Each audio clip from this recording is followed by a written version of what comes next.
সকলোকে নমস্কাৰ আৰু শ্ৰদ্ধা নিবেদিছোঁ আৰু এটা বিশেষ ঘটনা আৰু জীৱনত নভবা নিচিন্তা এটা ঘটনা বাবে আচলতে মই লাইভটো কৰিলোঁ আৰু এইটো এইকাৰণেই কৰিছোঁ আচলতে এইখিনি সময়ত যদি মই এইখিনি কথা নকওঁ আচলতে একচাম শ্ৰেণী মানে লোকে যি শক্তি আচলতে মোক মানে ভুল সজাবলৈ চেষ্টা কৰি আছে বা এটা শব্দ আখ্যা দিছে চুৰ বুলি কৈছে আৰু সেই বস্তুটো আচলতে মই স্পষ্টীকৰণ হিচাপে আপোনালোকৰ আগত মই জনাওঁ জুবিন ক্ষেত্ৰৰ পৰা চুৰ কৰা বুলি এটা নাম ওলাইছে আৰু ঘটনাটো হৈছে যোৱা পৰহিৰ পৰা এজন বিশেষ ব্যক্তি নাম হৈছে অজয় তালুকদাৰ নিজকে ৰিপৰ্টাৰ বুলি কয় আৰু অনবৰত মদ খাই পেলাই জুবিন ক্ষেত্ৰলৈকে আহে আৰু আৰম্ভণিটো হৈছিলে এগৰাকী বাই মোক ফোন কৰি পেলাই কৈছিলে মামুন বাই যে চিৰঞ্জীৱ এই ল'ৰাজনে মদ খাই পেলাই চিতাত যায় মানুহখিনিক কথা পাতে তাৰে ভিতৰত মদ খায় আৰু পাৰা যদি তুমি এনেকৈ ক'বা তাক যে গৰিমাবাই কথাখিনি গম পাইছে তুমি অকণমান সাৱধানে চলিবা বা এইবোৰ কাম নকৰিবা মই ধুনীয়াকৈ সেই কথাখিনি গম পোৱাৰ পিছত মই লগে লগে ক্ষেত্ৰলৈকে গ'লোঁ মই ল'ৰাটোক ক'লোঁ যে ল'ৰা এটা কথা শুনিছোঁ মোক সুধিছে ক'ৰ পৰা আহিলা মই কৈছোঁ মই গৰিমা বৌক ঘৰৰ পৰা আহিছোঁ মই মিছা কৈছোঁ এইকাৰণে মিছা কৈছোঁ যাতে তাক মই এইখিনি বুজাব পাৰোঁ যে সি যে ভুল কৰিছে বৌয়ে অৱগত হৈছে আৰু যাতে দুনাই সি ভুলটো নকৰে সেই আৰম্ভণি তাৰপিছত তাক মই ক'লোঁ যে তুমি যে মহিলাখিনি অপমান কৰা বা গালি পাৰা বা অশ্লীল ভাষাৰে তুমি এওঁলোকক বেয়া বেয়া ব্যৱহাৰ কৰাৰ লগতে মদৰ বটলটো ভিতৰত আনি পেলাইও খোৱা মদ খাই পেলাই চিতাখনত যোৱা মোৰ লগতো বহুত পাইছোঁ মানে ভৱিষ্যতলৈকে এইটো নকৰিবা ভুল হৈছে বৌয়ে গম পাইছে সেইখিনিলৈকে ঠিকে থাকিলে তাৰপিছত ৰুমৰ ভিতৰলৈকে গ'লোঁ বহিলোঁ আৰু বহুত দিনৰ মূৰত মই গৈছোঁ সেইদিনাখন যোৱাৰ পিছত পইচাৰ টোপোলা এটা পালোঁ আৰু তেওঁলোকে মোক সঘনাই কৈ থাকে যে ইয়াতে দাদা CCTV নোহোৱাকৈ পইচা গনা হয় পইচা গণে আৰু ক'ৰ পইচা ক'ত গৈছে আমি একো নাজানো সচত ট্ৰাষ্টেও গম নাপায়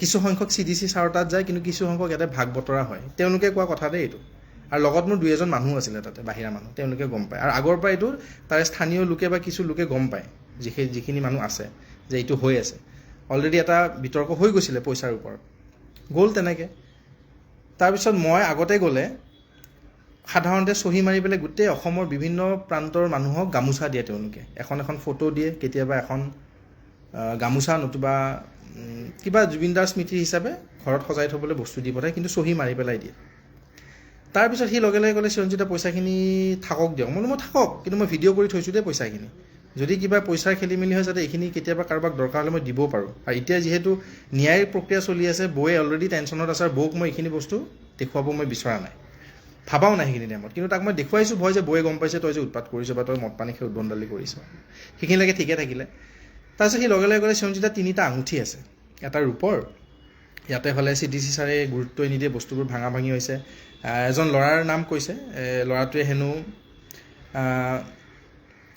এয়া কি বুলি কয় তলা ভাঙি পেলাই বস্তুখিনি ইফাল সিফাল কৰিছে মই একদম সেইবিলাক অৱগত নহয় মই গমো পোৱা নাই আৰু লগে লগে সি কৈছে আপুনি ৰাখক বৌক দিব আৰু মই পিছদিনাখন যোৱাকালি হস্পিটেলাইজ মোৰ ষ্ট'নৰ কাৰণে মোৰ ট্ৰিটমেণ্ট আছিলে বোলো বৌক দিয়াতকৈ মই তুমি ইয়াতে থোৱা নতুবা মই দিম বাৰু কিন্তু ইয়াতে থৈ দিয়া লগে লগে কয় মিউজিয়ামত থ'ব আৰু গোটেই অসমবাসী ৰাইজৰ আগত দাদাৰ ন্যায়ৰ হকে যুঁজি আছোঁ নিস্বাৰ্থভাৱে লগতে মই এখন মিউজিয়াম বনাই আছোঁ নাম প্ৰজেক্ট জুবিনলেণ্ড য'ত এখন বেকৱাৰ্ড গাঁও দলংঘাট জেঙেৰাঝাৰ এই গাঁৱৰ অঞ্চলৰ মানুহখিনিয়ে যাতে তাতে জুবিনময় পৰিৱেশটো পায় লগতে আৰ্ট এণ্ড কালচাৰ গোটেইখিনি যাতে তেওঁলোকে বিনামূলীয়াকৈ পায় গোটেইখিনি মোৰ নিজৰ ব্যক্তিগত পইচা লগে লগে সেই ল'ৰাজনে এজন ইটা ভাটাৰ ফোন নাম্বাৰ ল'লে লৈ পেলাই মোক ক'লে যে এটা মোৰ ফালৰ পৰা আপোনাৰ ইটা দিম দিয়ক জুবিনলেণ্ডৰ কাৰণে মোৰ খুব ভাল কথা কিন্তু এতিয়া মোক নালাগে মোক পইচা একেবাৰে নালাগে যেতিয়া জুবিনলেণ্ডৰ কাম আৰু ভালকৈ হ'ব এতিয়া স্থগিত কৰিছোঁ লাহে লাহে তেতিয়া দিলে দিবা দিয়া আৰু মোক কথাও পতাই দিলোঁ হ'ব দিয়ক সেই আঙুঠিকেইটাও দিলে মোৰ ভুলটো হৈ গ'ল যে সেইদিনাখন মই বৌক দিয়া নহ'ল পিছদিনাখন আৰু ৰাতি হ'ল আগদিনাখন নিয়া নহ'ল লগতে মোৰ হস্পিটেল যাব লগা হ'ল তাৰ আগতে কি কৰে চহী মাৰি পেলাই তেওঁলোকে গামোচা অসমৰ আপোনালোকৰ মাজতো হয়তো কিছুমানে গামোচা পাইছে কিছুমানে ফটো লৈছে কিছুমানে গ্ৰন্থ লৈছে কিছুমানে বিভিন্ন ধৰণৰ সামগ্ৰী তাৰ পৰা লোৱা হৈছে সেই সময়ছোৱাত তাহাঁতি কি কয় এইবোৰ গোটেই বেয়া হৈ গৈছে CDC ছাৰে এখন বৰ নতুন লৈ গৈছে কীবৰ্ড লৈ গৈছে মানে DC ছাৰৰ কথা কৈছে ডিষ্ট্ৰিক্ট কমিশ্যনাৰ কীবৰ্ড লৈ গৈছে এইখনটো লৈয়ে যাব বাকীখিনিনো কি কৰিব গোটেই তাতে বেয়া হৈ পৰি আছে পৰিৱেশটো এইটো অজয়হঁতে কোৱা কথা আপুনি দাদা মিউজিয়ামত থ'ব দিয়ক আৰু লগে লগে যোৱাকালি গৰিমা বৌক এষাৰ কথা কৈছে যে গৰিমা বৌৰ নামত লোৱা বুলি।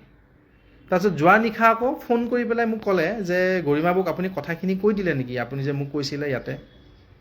তাৰপিছত মই বোলো কি কথা, না আপুনি যে ক'লে, বোলো নাই তুমি যদি ভুল কৰিছা তেন্তে তোমাৰ কথাখিনি তুমি গালি খাবা, যদি তুমি সত্যত আছা তেন্তে তুমি গালি নোখোৱা দিয়া, আৰু মই যোৱাকালি নাই। আৰু গৰিমা বৌ গৈ পোৱাৰ পিছতে অকণমান সময়ৰ পিছতে গৰিমা বৌক কৈছে যে চিৰঞ্জিত দা এনেকুৱা, চিৰঞ্জিত দাই আঙুঠিকেইটা দিলেনে, চিৰঞ্জিত দাই আপোনাৰ নামত বস্তু লৈছে দিছেনে, অথচ সি মোক দিবলৈ দিছিলে। তাৰপিছত পুৰণা এখন গীটাৰ, এখন কীবৰ্ডৰ কথা ওলাইছে, কোনো শৰাইৰ কথা নাই তাত, যদিও কিছু সংখ্যক লোকে শৰাইৰ কথা লিখিছে। তাৰপিছত মিউজিয়ামৰ কাৰণে দিলে, আৰু মিউজিয়ামটো সম্পূৰ্ণ হোৱা নাই কাৰণে মই ঘৰতে থৈ দিলোঁ। গামোচা দিছিলে, গামোচা কেইখনো মই ভাবিছিলোঁ ধুনীয়াকৈ যিহেতু মিউজিয়ামটো হ'ব ওপৰত মই গামোচাৰে সজাম, কাৰণ অজস্ৰ লোকে অসমৰ বিভিন্ন প্ৰান্তৰ গামোচা যেনেকৈ দিছে, গামোচা মানে লৈও গৈছে। মই এটা বস্তু আচৰিত পাইছোঁ, মই নিজকে প্ৰুফ কৰিব বিচৰা নাই দে ৰাইজ যে মই ভাল, কিন্তু মই জুবিন দাৰ নামত মই মৰিবও কিন্তু পাৰোঁ, আৰু মই দেখুৱাইছোঁ, মই যুঁজি আছোঁ। বহুত শক্তিয়ে মোক আমনি দিছে, বহুত শক্তিয়ে নিজৰ কিছু পেজতো মোৰ বিষয়ে বহুত বেয়া বেয়াকৈ লিখিছে। তাৰ পিছতো মই সাহসেৰে, ঘৰৰ একমাত্ৰ ল'ৰা কিন্তু মই সাহসেৰে যুঁজি আছোঁ জাষ্টিছৰ নামত। কিন্তু এই চুৰ কৰা যিটো আখ্যা বা এই চুৰ কৰা যিটো মোৰ প্ৰতি যিটো তেওঁলোকৰ মানে নাম দিলে, সেইটোত মই কষ্ট পাইছোঁ। মই চুৰ নহয় কিন্তু ৰাইজ, আৰু যদি মই চুৰে কৰিলোহেঁতেন, CCTV আছে, মানুহখিনি আছে, পুলিচ প্ৰশাসন আছে, মানুহখিনি আছে, তাতে গ'লেচোন মই মৰম আদৰ, মই দাদাকে লগ পাওঁ, মই মানুহখিনিয়ে দেখোন মাতহে দিয়ে মোক। কিন্তু এইটো কেনেকুৱা ষড়যন্ত্ৰ, মই কোনো পাৰ্টি বা মই কোনো মানে আপোনাৰ পাৰ্টি বা মই কোনো, মোৰ লাইভটো কাটি গৈ আছে, ফোন আহি আছে বাবে বিৰোধিতা নাই, কিন্তু এইটো আচলতে মোৰ ফিল হৈছে যে মিছ আণ্ডাৰষ্টেণ্ডিং হৈছে, নতুবা এটা ষড়যন্ত্ৰ হৈছে যে মোক কেনেকৈ ফচাব লাগে, কেনেকৈ অকণমান মোৰ নামটো বৰবাদ কৰিব লাগে। আচলতে মোৰ নাম বৰবাদলৈ ভয় নাই, যি বৰবাদ হ'ব লগা আছিল হৈ গ'ল। মোৰ দুখ লাগিছে মোৰ মা, ভণ্টি আৰু দেউতালৈ, কাৰণ মা দেউতাই দুখীয়া হ'ব পাৰোঁ আমি, কিন্তু মোক চুৰ আখ্যা বা মোক চুৰ বনোৱা নাই। পঢ়াই শুনাই ইঞ্জিনিয়াৰ এজন বনাইছিলে, লোকবাদ্য লোকগীতৰ লগত জড়িত কৰাইছিলে। তাৰপিছত জুবিন দাক লগ পাইছিলোঁ, জুবিন দাই মোক এখন জগত দিছিলে, পঢ়াইছিলে, ছেমিষ্টাৰ ফিজ দিছিলোঁ দেই ইঞ্জিনিয়াৰিঙত, সেনেকৈ ইঞ্জিনিয়াৰিং পঢ়িছোঁ, মোবাইল কিনিছোঁ, বাইক এখন দিছিল, ৰুমত চাউল নাথাকিলে টোপোলাত চাউল দি পেলাই দাদাই মোক ডাঙৰ কৰিছে। ভাবিছিলোঁ যে মই যিহেতু সেইখিনি দাদাই মোক এটা দিনত দিছিলে, মই নিমখ খাইছোঁ যিহেতু মোৰ দায়িত্ব, দাদাৰ ন্যায়ৰ হকে মই যুঁজোঁ। কিন্তু ন্যায়ৰ হকে যুঁজোতে সেই যে সমাধি ক্ষেত্ৰৰ পৰা বস্তুখিনি মোক পঠিয়াই দিয়ে, মই চহী মাৰি পেলাই আনোঁ দেই, জুবিন ক্ষেত্ৰৰ পৰা এই মিউজিয়ামটোলৈকে বনাই য'ত আছোঁ। ইমানো সাংঘাতিক একো বহুত বেছি বস্তু নহয়, বাট এটা ভুল হ'ল, মানে মোৰ ভুল হ'ল যে মই বৌক সেইখিনি টাইমত নক'লোঁ, কিন্তু মই মেছেজ থ্ৰুদি মই বৌক কথাখিনি গোটেই অৱগত কৰিছিলোঁ, অসমবাসী ৰাইজৰ আগত গোটেই ভিডিঅ' থ্ৰুদি মই জনাইছিলোঁ, যিহেতু চাকিখিনি তাতে আছিল, চাকিখিনি তাতে মানে গোটেই ৱেষ্টেজ হৈ আছিল, কিন্তু এইখিনি নষ্ট হৈ গৈছে, এতিয়া আৰু আছে তাতে ৱেষ্টেজ। বোলো জুবিন দাৰ 10 বছৰ 20 বছৰ পিছত চাকিখিনিও গুৰুত্ব কিবা এটা বিষয় হ'ব পাৰে, সেইকাৰণে মিউজিয়ামটোত থ'ম। যিহেতু আমি খুব দৰং আৰু ওদালগুৰি অবিভক্ত দৰঙৰ এখন গাঁও, এতিয়াও যদি মানে ওদালগুৰি জিলাত অন্তৰ্ভুক্ত হৈছে, গাঁও ধুনীয়া, তাতে ৰাখিম নিজৰ মাটি, সেনেকৈ ভাবিছিলোঁ জানে ৰাইজ। কিন্তু আজি মই এনেকৈ যে ক'ব লগা হ'ব মই ভাবাই নাই, কিন্তু কি ক'লে মানে চুৰ দিলে, মোক কৰিলে, আচলতে আছে কেইজনমান তাতে কোৱাটো, কিন্তু মই ভাবোঁ মই ভয় কৰিব লগা একো নাই, বিষয় নাই। হয় মানুহৰ প্ৰত্যাহ্বান আহে, মানুহে এনেকৈ ধুমুহাহে আহে মানে সন্মুখীন হয়, কিন্তু মোৰ দুখ লাগিছে বৌ আৰু পামী বা পৰিয়ালটোলৈ। বাহঁতে মোক কালি বৌয়ে অলপমান বুজালে, ক'লে, গালিও পাৰিলে, সঞ্জীৱ ছাৰ বোলে মই এজন গুৰু, ছাৰেও ক'লে, কিন্তু মোৰ বিশ্বাস আছিল বা আছে, বৌহঁতে মোক জানে ভালকৈ, যিখিনিয়ে মোক পাইছে মোক ভালকৈ জানে, ছাৰেও জানে। কিন্তু দুখ লাগিছে যে হয় ষড়যন্ত্ৰৰ বলি হ'লোঁ, কিছু ষড়যন্ত্ৰ কৰি মোক এজন দুজন বিশেষকৈ ব্যক্তিয়ে, আচলতে মই ফাদিল কৰিব একো খোজা নাছিলোঁ তাত, কিন্তু পইচাৰ কেলেংকাৰীটো হৈছে, মই জানো যে জুবিনদাৰ পইচা মাৰি কোনো ডাঙৰ মানুহ নহয়, জুবিনদাৰ বস্তু লৈ পেলাই কোনো ডাঙৰ মানুহ নহয়, হয় মৃত্যুমুখত এদিন হ'লেও এদিন সেই পাপৰ আচলতে প্ৰায়শ্চিত কৰিবই লাগিব, পাপে সেইটো আচলতে, তাৰে পইচা তাৰে সম্পত্তি কোনোৱে খাই আছে, তাতে ওলাইছে, তাতে বহুত কথা তেনেকুৱা। এতিয়া মুঠতে আপোনালোকক এইখিনি কথা অৱগত কৰিলোঁ। আচলতে ভয়ো লাগিছে, এইকাৰণে ভয় লাগিছে, জীৱনত নোহোৱা ঘটনা এটা হ'ল, ঘৰখনলৈ ভয় লাগিছে, মাহঁতে বৰ কষ্ট পাইছে। মোৰ একো নাই বাৰু, ৰাস্তাত দুজনে কিবা এটা ক'ব শুনি ল'ম, শুনি আহিছোঁ, অতদিনে শুনি আহিছোঁ মানে। কিন্তু এটা কথা স্পষ্টভাৱে মই কওঁ, মই বিজেপি বিৰোধী নহয় দেই ৰাইজ, বা কংগ্ৰেছ বিৰোধী বা ৰাজনীতি বিৰোধী ল'ৰা নহয়, মোৰ ন্যায় লাগে কথাটো তাত মাত মাতি আছোঁ সেইকাৰণে। কেতিয়াবা টানকৈ ক'ব পাৰোঁ কিছু কথাত, কাৰোবাক হয়তো টানকৈ কৈছোঁ, হয়তো জাষ্টিছৰ নামত যদি টানকৈ কয় মই দুখী ন, হয়তো দুখী বুলিয়ে ভাবিম দিয়ক। মানে কি ক'ম মই নিজে নাজানো এতিয়া, এইখিনিয়ে কথা ক'ব লগা আছিল। আৰু বেয়া বদনাম বিচাৰিছে, বদনাম কৰক দিয়ক, একো নাই।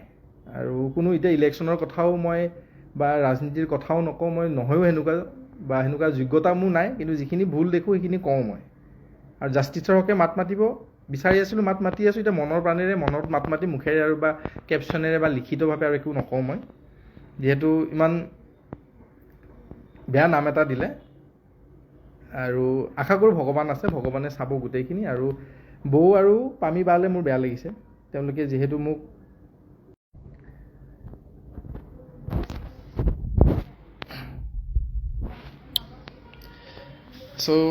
দীঘলীয়া নকৰোঁ, ফোন আহি আছে। মুঠতে ৰাইজ বুজাই মোক বুজিব, আৰু বেয়াকৈ কোৱাখিনিয়ে কৈ থাকক, মই আপত্তি নাই। কিন্তু মই চুৰ নহয় দেই ৰাইজ, চুৰ কৰা নাই মই একো চুৰ, মই এইটো বহুত দুখ লাগিছে।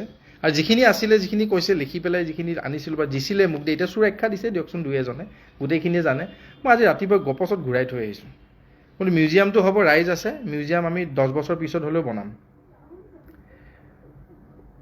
10 বছৰ পিছতো জুবিনদাৰ মিউজিয়াম বনাম। নিজৰ মাটি যিহেতু, মই জীয়াই থকালৈকে, শক্তি থকালৈকে নিজৰ পইচাৰে কৰি আছোঁ। গাঁৱৰ ল'ৰা ছোৱালীখিনিয়ে বহুত কষ্ট কৰি আছে নিস্বাৰ্থভাৱে।